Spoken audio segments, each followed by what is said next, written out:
아버지, 이 돈 그냥 은행에 묵혀두실 거예요? 아니면 인생 한번 바꿔보실래요? 아들의 눈빛은 확신에 차 있었고 기태 씨의 손에는 30년 대기업 근무 끝에 받은 퇴직금 통장이 들려 있었습니다. 순간 가슴이 두근거렸습니다. 30년 동안 새벽 출근, 야근, 회식, 출장 그렇게 달려온 세월이 이제 끝났습니다. 더 이상 상사의 눈치도 끝없는 보고서도 없었습니다. 하지만 동시에 내일이 막막했습니다. 안녕하세요. 오늘의 사연 주인공은 올해 61, 대기업에서 30년 근무 후 퇴직한 한기태 씨입니다. 구독과 좋아요는 영상 제작에 큰 힘이 됩니다. 퇴직 후 첫날 아침, 기태 씨는 거실에 앉아 커피를 마시고 있었습니다. 그 옆에 앉은 아들 도연이 말을 꺼냈습니다. 아버지, 요즘 치킨 장사 괜찮대요. 특히 프랜차이즈 하면 본사에서 다 지원해줘요. 메뉴, 홍보, 교육까지요. 치킨집 그거 다 망한다던데. 다 망하는 게 아니라 못하는 사람이 망하는 거죠. 우리는 다르게 하면 돼요. 도연은 노트북 화면을 열어 보여줬습니다. 거기엔 번쩍이는 간판 아래 손님이 줄 서 있는 치킨집 사진이 있었습니다. 아버지, 퇴직금 전부 투자하면 매장 계약금이랑 인테리어, 첫 재료비까지 다 됩니다. 이 동네 상권 조사도 이미 다 끝냈어요. 기태 씨는 통장을 내려다봤습니다. 평생 처음 보는 크고 묵직한 숫자였습니다. 이걸 한 번에 다 쓰는 건 무모했지만 한편으론 두려움보다 설렘이 앞섰습니다. 저녁 식탁에 앉아 영자에게 조심스레 말을 꺼냈습니다. 여보, 도연이하고 치킨집 해보면 어떨까 싶어. 영자는 젓가락을 멈췄습니다. 당신 평생 장사 한 번도 안 해봤잖아. 그래도 30년 동안 회사에서 버틴 근성 있잖아. 한 번쯤은 내 이름 걸고 해보고 싶어. 영자는 한숨을 쉬었지만 그의 눈빛에서 묘한 결심을 읽었습니다. 그날 밤 기태 씨는 오랫동안 뒤척였습니다. 퇴직이라는 해방감 뒤에 따라온 공허함, 그리고 마지막 도전이라는 말이 가슴을 두드렸습니다. 그리고 새벽녘 그는 결국 속으로 결심했습니다. 그래, 이 돈 내 인생 마지막 투자다. 다음 날 아침 도연은 벌써부터 노트북 앞에 앉아 있었습니다. 기태 씨가 거실로 나오자 도연이 화면을 돌려 보여줬습니다. 아버지, 여기 보세요. 이 프랜차이즈 본사입니다. 가맹점 설명회가 이번 주에 있대요. 설명회, 네, 계약 조건, 지원 내용, 예상 수익까지 다 알려준대요. 기태 씨는 커피를 한 모금 마셨습니다. 그거 가서 들어본다고 다 믿을 수 있나? 아버지, 이럴 땐 직접 가서 질문도 하고 계산도 해봐야죠. 기태 씨는 잠시 고민하다 고개를 끄덕였습니다. 그래, 그냥 집에 앉아 있을 바엔 가보자. 설명회 당일 본사 건물은 깔끔하고 세련돼 보였습니다. 유리문을 밀고 들어가자 환한 미소를 지은 직원이 나와 인사했습니다. 어서 오세요. 한기태님 맞으시죠? 네, 맞습니다. 이쪽으로 안내해드리겠습니다. 넓은 회의실 안에는 이미 여러 명의 예비 창업자들이 자리에 앉아 있었습니다. 프레젠테이션 화면에는 연매출 3억, 성공하는 치킨집이라는 문구가 크게 떠 있었습니다. 강사가 열정적으로 설명을 시작했습니다. 저희는 재료 공급, 마케팅, 교육까지 전부 지원합니다. 점주님들은 맛과 서비스에만 집중하시면 됩니다. 도연이 작은 소리로 말했습니다. 아버지, 들으셨죠? 본사에서 다 해준답니다. 기태 씨는 팔짱을 낀 채 화면을 바라봤습니다. 강사의 말은 달콤했습니다. 초기 투자금은 1억 2천만 원이며 평균 회수 기간은 1년 반입니다. 본사 데이터 기준 85%가 2년 안에 투자금 전액 회수에 성공하셨습니다. 기태 씨는 속으로 계산을 해봤습니다. 퇴직금에서 이 정도 쓰면 여유자금이 조금 남는다. 그 여유로 버티면 될 것 같았습니다. 설명회가 끝나고 직원이 계약서를 들고 다가왔습니다.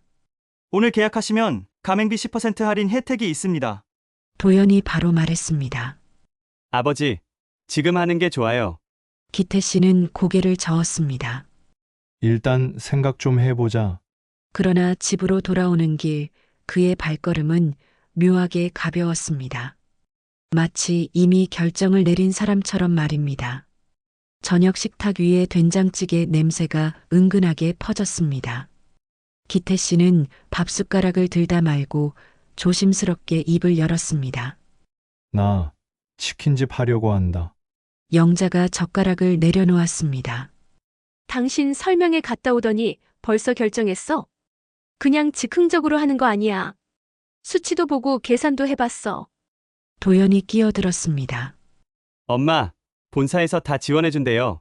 재료, 홍보, 교육까지. 실패할 확률이 적어요. 영자는 고개를 갸웃했습니다. 적다 뿐이지 없는 건 아니잖아. 그리고 장사는 경험이 있어야 하는 거야. 기태 씨는 단호하게 말했습니다. 나 30년 동안 회사에서 별별 위기 다 버텼어. 장사도 버틸 수 있어. 당신 회사는 월급 나왔지만 장사는 하루하루가 전쟁이야. 도연이 웃으며 말했습니다. 엄마, 그래서 저랑 같이 하잖아요. 젊은 감각이랑 경험이 합쳐지면 무조건 됩니다. 영자는 한숨을 쉬며 고개를 숙였습니다. 그 돈 평생 모은 거잖아. 한 번에 다 날릴 수도 있어. 그래서 더 해보는 거야. 평생 일만 하고 나이 들면 뭘 남기겠어. 식탁 위 공기가 무거워졌습니다. 숟가락 부딪히는 소리도 멈췄습니다. 도연이 분위기를 바꾸려는 듯 말했습니다. 아버지, 내일 본사 다시 가서 계약 절차 밟아요.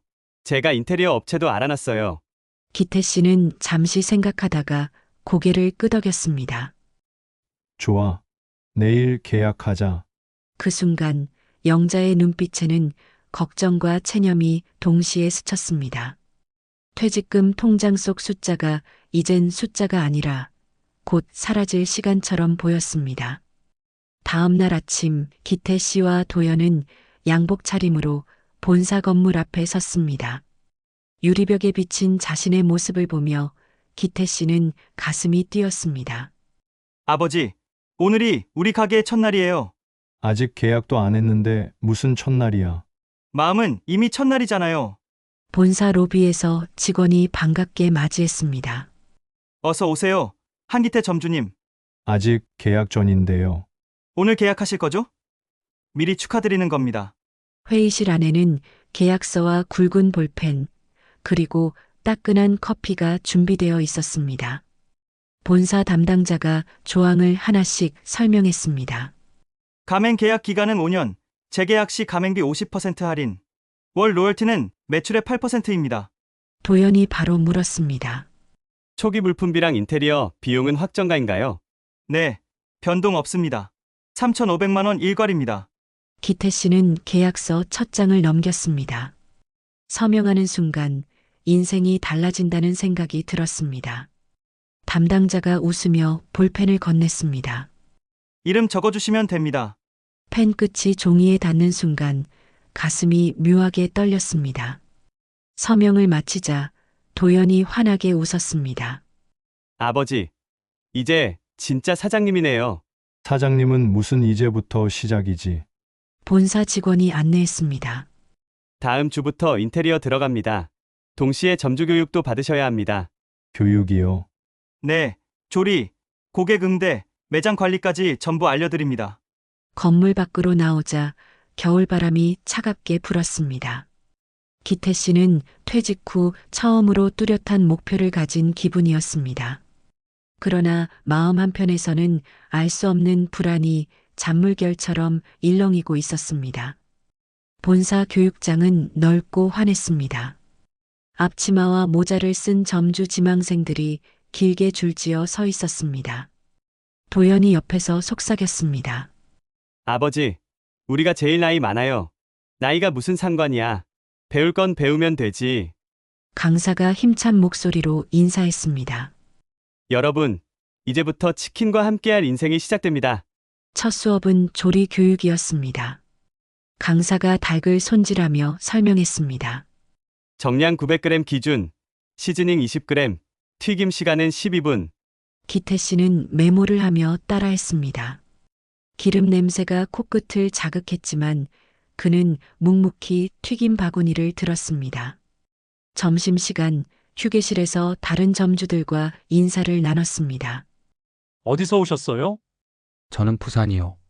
대기업 퇴직하고 시작합니다. 저도 퇴직자예요. 애들 키우려면 뭐라도 해야죠. 서로의 사연이 겹치자 금세 공감대가 형성됐습니다. 오후에는 고객 응대 교육이 이어졌습니다. 강사가 말했습니다. 손님과의 첫 인사는 매출의 시작입니다. 눈을 보고 미소를 지으세요. 도연이 장난스럽게 말했습니다. 아버지, 웃는 연습 좀 하셔야겠어요. 나 원래 잘 웃어. 마지막은 매장 관리 교육이었습니다. 청소, 재고, 정리, 폐기 규정까지 꼼꼼히 배웠습니다. 하루 교육을 마치고 나오는 길, 기태 씨는 피곤했지만 마음 한구석이 묘하게 들떠 있었습니다. 아버지, 이제 우리 매장 준비만 하면 됩니다. 그래, 조금씩 모양이 잡히네. 그러나 그는 모르게 깊은 숨을 내쉬었습니다. 아직 매장은 없었지만 사장이라는 이름이 주는 무게가 어깨를 눌렀습니다. 매장 위치는 번화가와 주택가 사이, 사람들의 발길이 잦은 코너 자리로 정해졌습니다. 도연이 설계도를 펼쳐 보였습니다. 아버지, 여기 주방 동선 이렇게 바꾸면 효율이 좋아져요. 그럼 비용은? 한 100만 원 더 들어요. 근데 장기적으로 봐서는 이득이에요. 인테리어 팀장이 덧붙였습니다. 외부 간판은 LED로 하시는 게 좋습니다. 시야 확보가 잘 되고 야간 매출에 도움됩니다. 그건 얼마예요? 250만 원 정도 추가됩니다. 기태 씨는 잠시 계산기를 두드리다 고개를 끄덕였습니다. 좋아요. 눈에 잘 띄는 게 낫죠. 며칠 뒤 매장 안은 먼지와 자재로 가득 찼습니다. 전기 드릴 소리, 페인트 냄새, 사람들의 발소리가 섞여 정신이 없었습니다. 영자가 현장에 들어와 말했습니다. 여보, 생각보다 돈이 빨리 빠져나가네. 원래 시작할 땐 돈이 많이 나가는 법이야. 하지만 통장 잔액이 줄어드는 속도는 생각보다 빨랐습니다. 인테리어 중간에 본사에서 장비 목록이 도착했습니다. 튀김기, 냉장고, 재료 보관고, POS 시스템 하나같이 비싼 가격표가 붙어 있었습니다. 도연이 말했다. 아버지, 이건 필수라서 빼면 안 돼요. 알아. 대신 쓸데없는 건 절대 안 넣자. 하루하루 시공이 진행될수록 가게는 모양을 갖춰갔지만 기태 씨의 마음은 무겁게 가라앉았습니다. 기대와 불안이 동시에 커져가는 순간이었습니다. 한 달간의 시공이 끝나고 매장 문 앞에 오픈 준비 중이라는 팻말이 걸렸습니다. 외부 간판은 눈부신 LED 조명으로 거리를 밝히고 있었고 안쪽에서는 새 가구 냄새와 기름 냄새가 묘하게 섞여 있었습니다. 도연이 환하게 웃으며 말했습니다. 아버지, 진짜 멋지네요. 그냥 사진만 찍어도 광고됩니다. 그래, 깔끔하네. 그래도 아직 손볼 데가 있네. 기태 씨는 바닥에 떨어진 먼지를 직접 빗자루로 쓸며 점검했습니다. 그의 눈에는 사소한 흠집조차 허락되지 않았습니다. 주방에는 반짝이는 스테인리스 조리대와 새 튀김기가 자리 잡고 있었습니다. 냉장고 문을 열면 아직 비어있는 선반이 차갑게 빛났습니다. 영자가 들어와서 한 바퀴 둘러봤습니다. 여보, 진짜 고생했네. 근데 이거 통장 잔액 보면 마음이 좀 복잡하네. 그만해라. 돈 얘기만 하면 머리 아프다. 실제로 퇴직금의 절반 이상이 이미 빠져나갔습니다. 인테리어, 장비, 계약금, 그리고 각종 부대 비용이 눈 깜짝할 사이에 사라졌습니다. 하지만 기태 씨는 이를 악물었습니다. 여기서 멈추면 그냥 돈만 잃는 거다. 성공해야 한다. 오픈을 일주일 앞두고 본사에서 교육 담당자와 마케팅 팀이 매장에 들렀습니다. 사장님, 오픈 이벤트는 필수입니다. 첫 주는 10일 행사로 가시죠. 그럼 손해 아니에요. 첫 주는 홍보가 목적이니까 손해보셔도 됩니다. 손님들이 몰려야 합니다. 도연이 맞장구 쳤습니다. 아버지, 맞아요. 첫 신상이 중요합니다. 그렇게 오픈 이벤트까지 확정됐습니다. 그날 밤 기태 씨는 매장 의자에 앉아 불이 꺼진 거리를 바라봤습니다. 거리 끝에서 작은 그림자가 매장을 지켜보는 듯 했습니다. 모자를 눌러 쓴 중년 남자가 매장 간판을 올려다보고는 담배를 피워 물었습니다. 기태 씨는 문득 찜찜한 기분이 들어 유리문을 닫았습니다. 누구였어요? 영자가 묻자 그는 고개를 저었습니다. 모르겠다. 그냥 동네 사람인가 보지. 하지만 그 순간 알 수 없는 불길한 기운이 스며들었습니다. 다음 날 매장 앞에 붙여놓은 오픈 포스터 한 장이 찢겨 있었습니다. 테이프 자국만 덩그러니 남은 문 앞에서 기태 씨는 잠시 멈춰섰습니다. 도연아, 이거 내가 붙였던 거 맞지? 네, 근데 누가 장난친 건가? 그는 별일 아니라고 스스로를 설득했지만 마음속 깊은 곳에서 뭔가가 서서히 무너지는 느낌이 들었습니다. 오픈 준비는 계속됐습니다. 재료 발주, 직원 면접, POS 세팅까지 일정은 빡빡했습니다. 첫 아르바이트 면접 날 지원자가 생각보다 적었습니다. 3명이 오기로 했는데 1명만 나타났습니다. 다른 두 분은 연락도 없이 안 오셨네요. 영자가 걱정스레 말했습니다. 괜찮아. 첫날부터 다 될 리가 있나. 하나씩 채우면 되지. 그렇게 말했지만 기태 씨의 마음 한쪽에는 알 수 없는 불안이 더 짙어지고 있었습니다. 그리고 그는 알지 못했습니다. 이 불안이 머지않아 현실이 되어 다가올 거라는 것을. 오픈날 아침 매장 앞은 이른 시간부터 분주했습니다. 본사에서 보낸 현수막이 바람에 펄럭였고 스피커에서는 경쾌한 음악이 흘러나왔습니다. 도연이 환하게 웃으며 말했습니다. 아버지, 오늘은 무조건 성공입니다. 날씨도 딱 좋잖아요. 그래, 오늘만큼은 좋은 생각만 하자. 아르바이트생 2명이 치킨 튀김기 옆에 서서 긴장된 표정으로 대기하고 있었습니다. 영자는 홀 테이블을 닦으며 말했습니다. 여보, 첫 손님 오면 내가 바로 주문 받을게요. 오픈 시간 유리문이 열렸습니다. 첫 손님은 근처 사무실 직원 3명이었습니다. 10일 행사 맞죠? 네, 맞습니다. 감사합니다. 주방에서는 기름 냄새가 진하게 퍼졌고 튀김기의 바스락거리는 소리가 귀를 간지렸습니다. 첫 주문이 나가자 도연이 엄지를 들어 올렸습니다. 시작이 좋네요. 점심시간이 다가오자 홀 안은 빠르게 채워졌습니다. 배달 주문까지 들어오자 주방은 전쟁터처럼 바빠졌습니다. 기태 씨의 이마에는 땀이 송골송골 맺혔지만 입가에는 웃음이 번졌습니다. 이대로만 가면 된다. 그러나 오후 3시가 지나자 상황이 달라졌습니다. 손님이 뚝 끊겼고 홀은 한산해졌습니다. 영자가 물었습니다. 왜 이렇게 조용하지? 점심 지나면 원래 좀 쉬어가는 시간이지. 하지만 저녁이 되어도 상황은 나아지지 않았습니다. 저녁 피크 타임에 들어야 할 배달 주문이 하나도 오지 않았습니다. 도연이 휴대폰을 확인하더니 당황한 표정으로 말했습니다. 아버지, 배달 앱에서 우리 매장이 검색이 안 돼요. 뭐라고? 아까까지 있었는데 지금 없어졌어요. 확인해보니 매장 정보가 운영 중단으로 표시되어 있었습니다. 본사에 전화를 걸자 담당자가 차분히 말했습니다. 점주님, 위생 관련 민원이 접수돼서 현장 확인 나올 거예요. 조사 끝날 때까지 영업은 잠시 중단하셔야 합니다.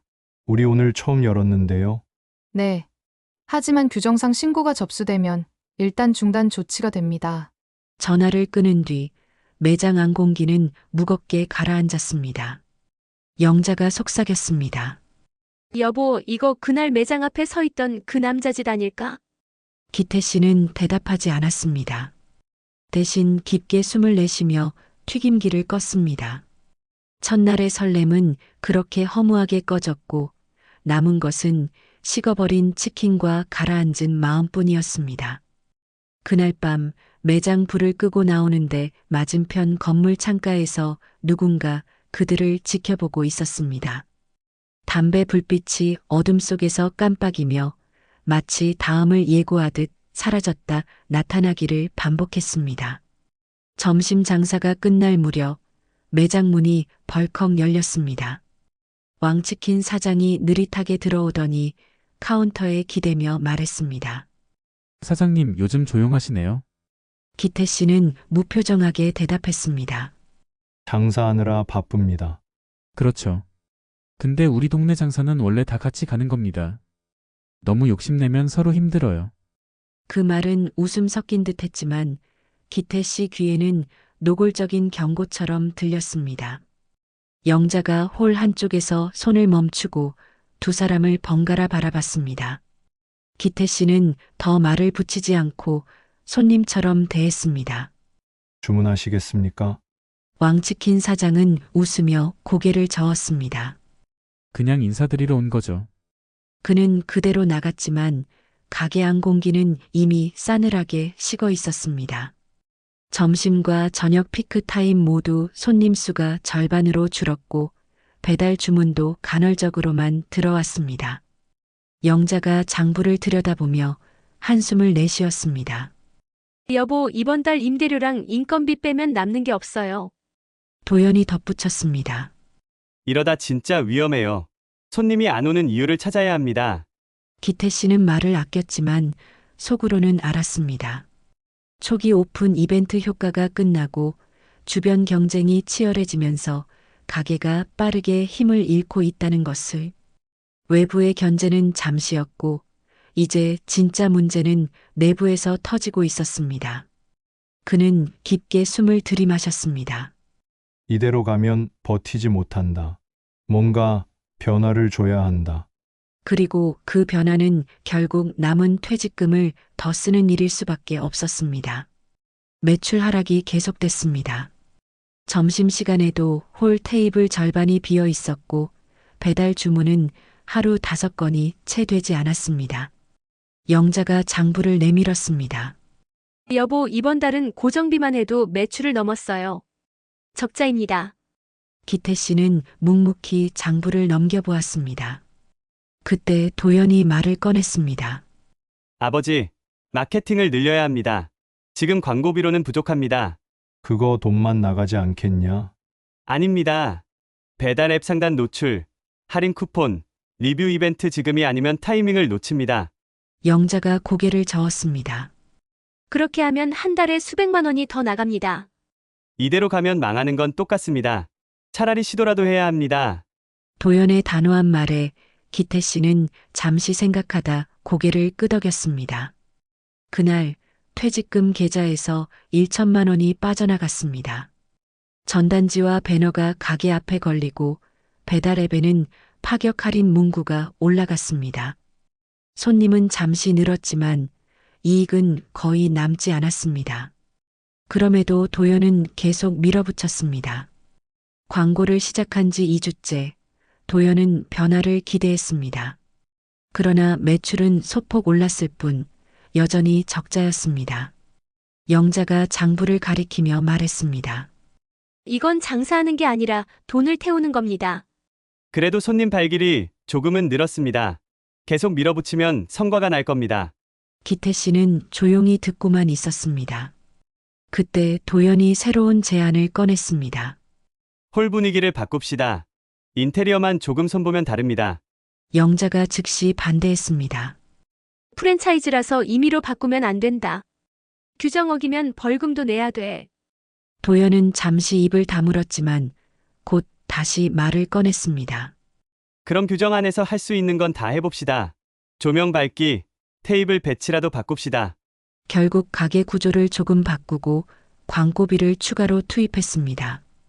그러나 손님 수는 기대만큼 늘지 않았습니다. 시간이 지날수록 고정비 부담이 무겁게 내려앉았습니다. 임대료, 전기가스비, 인건비, 광고비. 매달 1천만 원이 넘게 나가는데 매출은 그 절반도 채우지 못했습니다. 영자가 물었습니다. 여보, 남은 퇴직금 얼마예요? 많이 남았어. 그러나 기태 씨는 속으로 알고 있었습니다. 계좌 잔액은 이미 절반 이하로 줄었습니다. 그럼에도 도연은 멈추지 않았습니다. 배달 매출을 올리려면 전용 광고를 해야 합니다. 노출 순위를 올려야 합니다. 그건 또 얼마나 드는데? 한 달에 200만 원이면 됩니다. 대신 주문이 늘 겁니다. 기태 씨는 마지못해 허락했습니다. 그러나 광고비가 나간 만큼 주문이 늘지는 않았습니다. 영자는 밤마다 장부를 붙잡았습니다. 여보, 이대로 가면 우리 진짜 빈털털이 됩니다. 도연은 고개를 들지 않았습니다. 어머니, 제가 알아서 합니다. 지금은 버티는 게 중요합니다. 기태 씨는 둘 사이의 대화를 듣고만 있었습니다. 사업은 원래 초반에 버티는 게 중요합니다. 아직 해볼 수 있습니다. 그러나 가게 상황은 버틸 수 없는 지경으로 가고 있었습니다. 매출은 정체되고 광고비와 재료비는 계속 늘었습니다. 밤이 깊어도 가족 대화는 짧아졌습니다. 집안 공기는 서서히 식어갔습니다. 광고 효과가 미미하자 도연은 마지막 카드를 꺼냈습니다. 대형 배달 앱 슈퍼 프로모션에 들어갑시다. 한 달만 해봅시다. 그건 또 얼마나 드는데? 400만 원입니다. 대신 상단 고정 노출이 됩니다. 영자는 손사래를 쳤습니다. 그건 무리야. 무언가랑 수수료 빼면 남는 게 없어. 도연은 단호했습니다. 지금은 남는 걸 보는 게 아니라 버티는 게 목표입니다. 결국 기태 씨는 퇴직금에서 마지막 남은 목돈을 꺼냈습니다. 프로모션 첫날 주문은 폭발적으로 늘었지만 정작 장부에는 적자가 남았습니다. 남은 퇴직금 전액과 대출금 일부를 합쳐 도연은 마지막 마케팅을 준비했습니다. 대형 배달앱에서 진행하는 신규 단골 적립 이벤트와 무료 배달 옵션을 동시에 걸었습니다. 이벤트 기간 동안 첫 주문 고객에게는 치킨 한 마리 가격의 절반을 적립금으로 돌려주고 배달료는 전액 가게에서 부담하는 방식이었습니다. 영자는 고개를 저었습니다. 이건 진짜 남는 게 전혀 없는데. 지금은 남는 걸 보는 게 아닙니다. 손님 발기를 붙잡는 게 먼저입니다. 프로모션 첫날 주문 알림이 끊임없이 울렸습니다. 주방은 종일 쉴 틈이 없었고 배달 기사들이 줄지어 오갔습니다. 기태 씨와 도연은 주방에서 치킨을 튀기며 땀을 흘렸습니다. 아버지, 이렇게 바쁜 건 처음입니다. 기태 씨는 대답 대신 고개를 끄덕였습니다. 그러나 이벤트가 끝난 다음 주 주문 수는 다시 예전 수준으로 떨어졌습니다. 프로모션으로 벌어들인 매출은 대부분 적립금과 배달료로 빠져나갔고 남은 건 피로와 공허함 뿐이었습니다. 은행 통장에 찍힌 잔액은 이제 빚상환에도 모자랄 만큼 줄어 있었습니다. 기태 씨는 홀 한가운데 앉아 조용히 눈을 감았습니다. 마지막 안전망이 사라졌다는 걸 그는 뼈저리게 느꼈습니다. 남은 퇴직금이 바닥을 드러냈습니다. 광고비, 재료비, 임대료가 한꺼번에 빠져나가며 계좌 잔액은 영원히 찍혔습니다. 영자가 말했습니다. 여보, 이젠 진짜 그만해야 합니다. 기태 씨는 고개를 저었습니다. 아직 방법이 있어. 집을 담보로 대출받으면 한 번 더 버틸 수 있을 거야. 영자의 표정이 굳어졌습니다. 그 집이 무너지면 우리도 끝입니다. 그러나 기태 씨는 이미 마음을 정했습니다. 며칠 뒤 은행 서류에 도장을 찍으며 그는 속으로 중얼거렸습니다. 이번이 진짜 마지막이다. 담보대출금이 입금되자 가게는 다시 움직이기 시작했습니다. 재료를 채워넣고 광고를 재개하며 배달 이벤트를 걸었습니다. 도연이 말했습니다. 이제는 꼭 살아나야 합니다. 처음 며칠은 주문이 조금 늘었습니다. 그러나 금세 매출은 다시 줄었고 광고비와 재료비가 빚에서 빠져나갔습니다. 영자는 장부를 덮으며 한숨을 내쉬었습니다. 이건 빚만 늘어나는 겁니다. 기태 씨는 눈을 피했습니다. 그 말이 사실임을 잘 알고 있었습니다. 대출 상환일이 다가왔습니다. 첫 달 이자만 해도 생각보다 컸습니다. 영자가 말했습니다. 여보, 한 달에 이만큼을 계속 낼 수 있습니까? 이번 달만 버티면 됩니다. 그러나 매출은 변하지 않았습니다. 홀은 한산했고 배달 주문은 가끔 들어올 뿐이었습니다.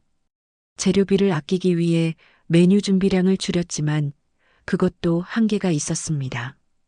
빚은 그대로였고 통장 잔액은 또다시 줄었습니다. 거래처에서 연락이 왔습니다. 사장님, 밀린 대금부터 해결해 주셔야 합니다. 기태 씨는 난처한 웃음을 지었습니다. 도연이 급히 지인에게서 돈을 빌려 위기를 넘겼습니다. 그러나 그로 인해 대출금과 빌린 돈 두 개의 부담이 동시에 얹혔습니다. 영자는 조용히 말했습니다. 여보, 이제는 진짜 접을 때입니다. 기태 씨는 아무 대답도 하지 못했습니다. 가게는 점점 더 조용해졌습니다. 홀 불은 켜져 있었지만 테이블은 비어 있었습니다. 배달의 말림도 거의 울리지 않았습니다. 영자가 식탁 위에 은행 통장을 올려놓았습니다. 대출 잔액. 기태 씨는 한참 동안 그 숫자를 바라봤습니다. 이제는 가게를 살리는 것이 아니라 빚을 줄이는 것이 목표가 되어버렸습니다. 그 순간 그는 느꼈습니다. 폐업을 고민해야 할 때가 왔다는 것을. 그날도 가게는 한산했습니다. 점심 피크 시간이라 불리는 정오가 지나도 홀에는 손님이 2테이블 뿐이었습니다. 기태 씨는 주방에서 기름 냄새를 맡으며 천천히 손을 씻었습니다. 홀을 스치는 조용한 바람이 어쩐지 이별 인사처럼 느껴졌습니다.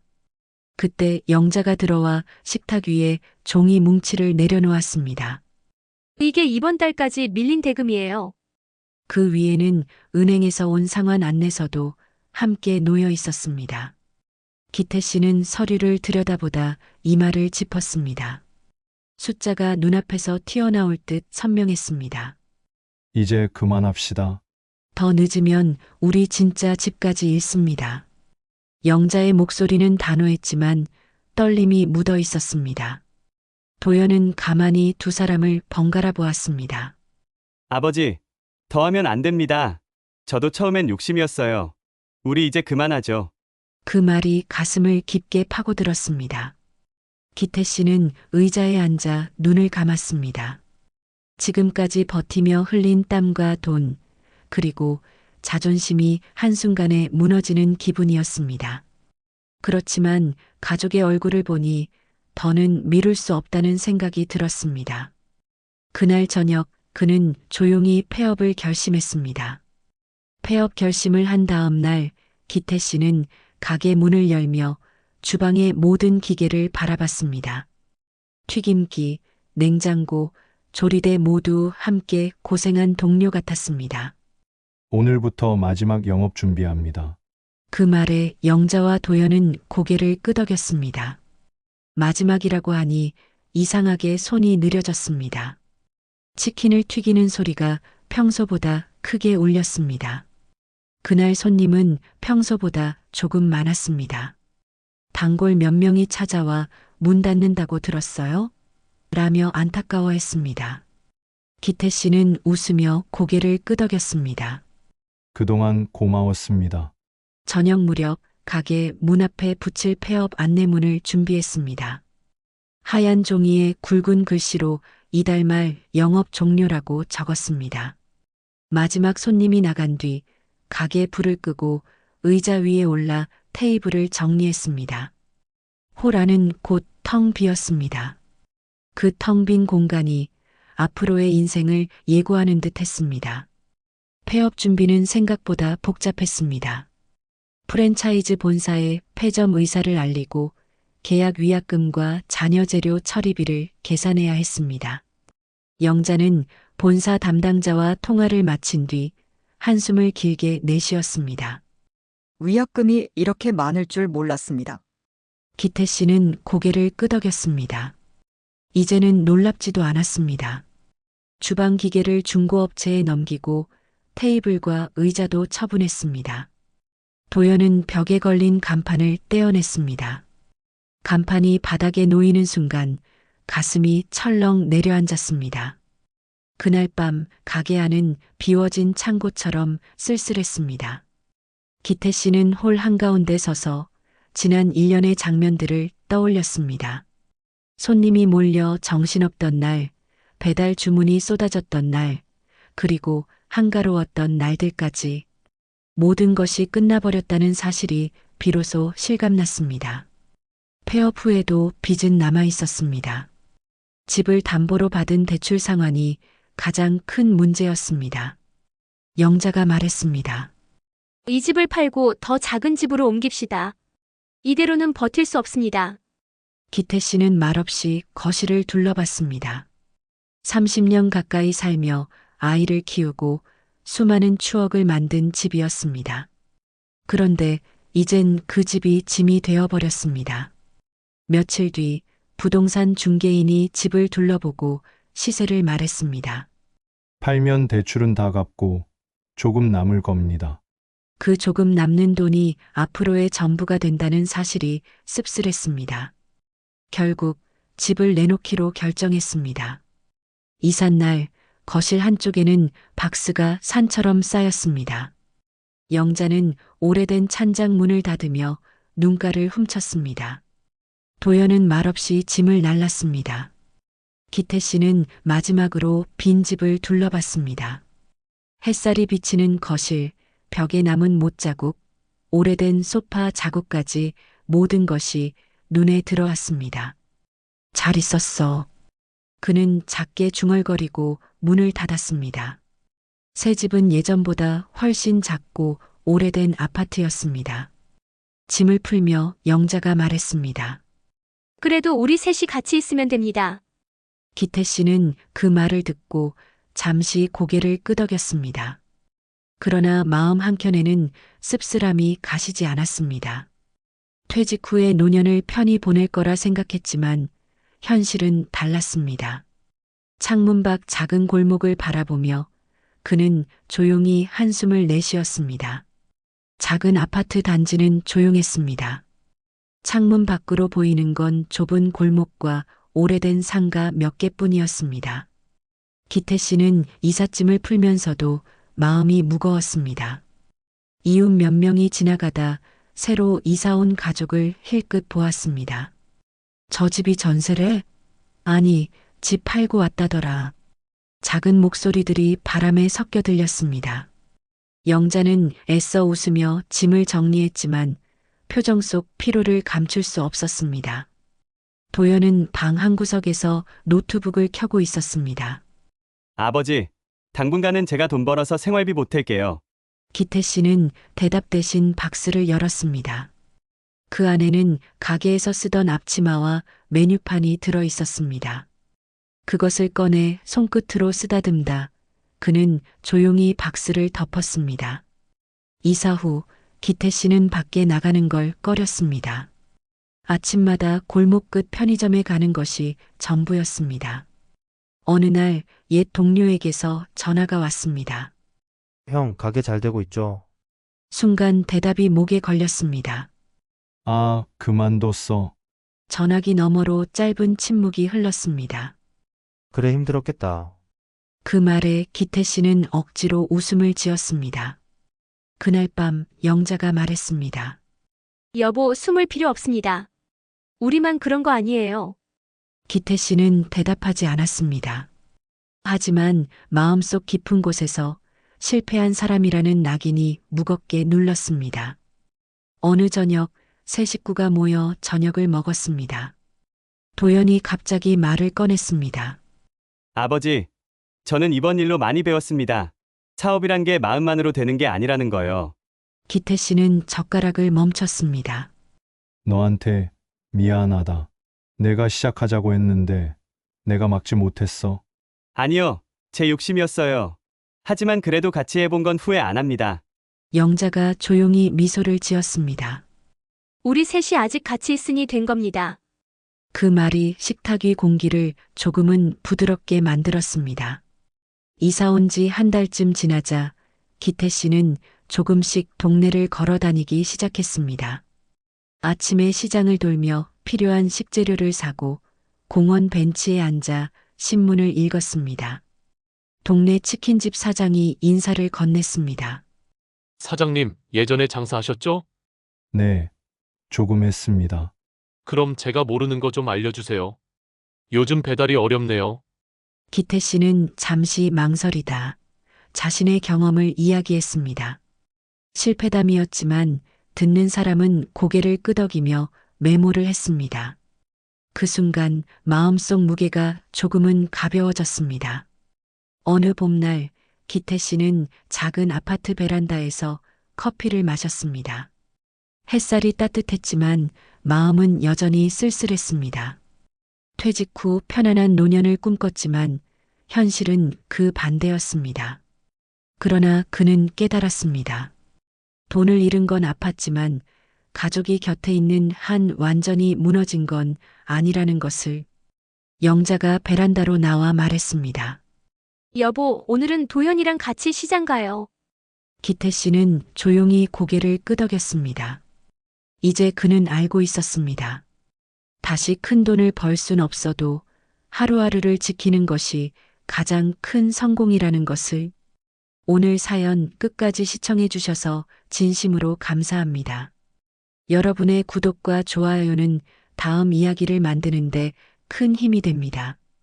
혹시 여러분도 비슷한 경험이나 하고 싶은 이야기가 있다면 아래 댓글로 함께 나눠주세요. 여러분 한 분 한 분의 이야기가 또 다른 누군가에겐 큰 위로가 됩니다. 다음에도 마음 깊이 남을 이야기로 찾아뵙겠습니다.